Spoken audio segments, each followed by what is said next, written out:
What's up, guys? Welcome back to another episode of Ben the Jeep Guy. I'm your host, you guessed it, Ben the Jeep Guy. Today we're going to address a common problem, common misunderstanding about oil pressure. First, we're going to address the misunderstanding, and then we're going to address the common problem. The misunderstanding around Jeeps and their oil pressure is a lot of guys don't understand right away that your oil pressure gauge is designed to move. A lot of guys think that it's supposed to go to a fixed point, usually the center, around 40, and stay there. Not true, guys. Jeeps have real gauges, taking real-time readings, and it's designed to move. Because those readings change as the engine heats up and also as the RPMs go up and down. And I say as the temperature of the engine changes because your oil is thicker when it's cold versus when the engine is up to operating temperature. You know, usually around that 210 mark. Kind of like when you're drinking your Frosty. When your Frosty is fresh and cold, it's hard to get it through the straw. Now, when it melts, it's a lot easier to get through the straw because the pressure's down because the viscosity changed. If you see that your temperature, your oil pressure readings are different when your engine's warm versus when it's cold, totally normal. Factory service manual says that oil pressure, anything in between the first hash mark past 0 and the last hash mark before you get to the max reading on your gauge, is totally normal, and it's supposed to rise and fall with RPMs. That's fine. Now, you know, you're cruising on at a steady RPM where it usually will get to, more often on a good engine in good shape, around 40. That's fine. At 40, cruising, normal. If it flutters and it jumps all around while you're at a steady RPM, not okay. And more than likely, this guy, your oil pressure sending unit.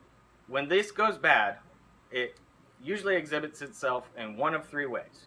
It's reading 0, it's reading max, or it's jumping around like crazy, abnormal. It's a pretty easy fix, takes 10 or 15 minutes, but they're usually located near the oil filter and where it mates up to the engine block or the oil filter housing adapter. I'm going to show you guys where it's located on my 97 XJ, and like I said, it's going to be somewhere close on yours depending on what Jeep you have. As long as it's got the 4.0, it should be located somewhere near that. So let's go take a look at where mine is. I'll show you where it's located and how easy it is to remove and install a new one. Well, there it is, guys. As you can see, and it looks very similar to the new one. Right there, that is the oil pressure sending unit. It's got one little electrical connector, and you can usually get an adjustable wrench on there, and it's not too difficult to get off.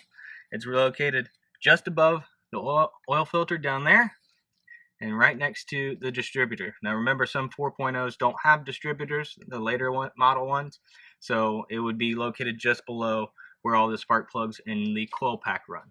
So let's get this bad boy off, and I can show you how easy it is to install the new one. And don't worry about any sort of thread sealant. As you can see, the new ones usually come with thread sealant already on it.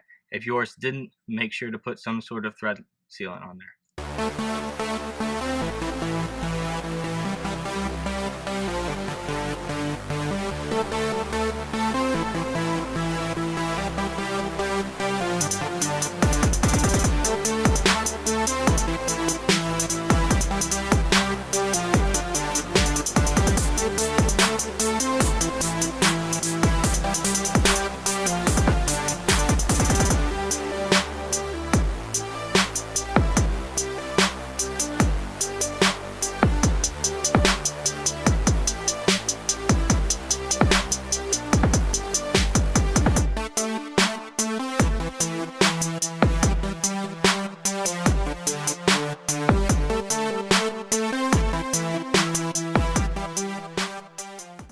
And that's it.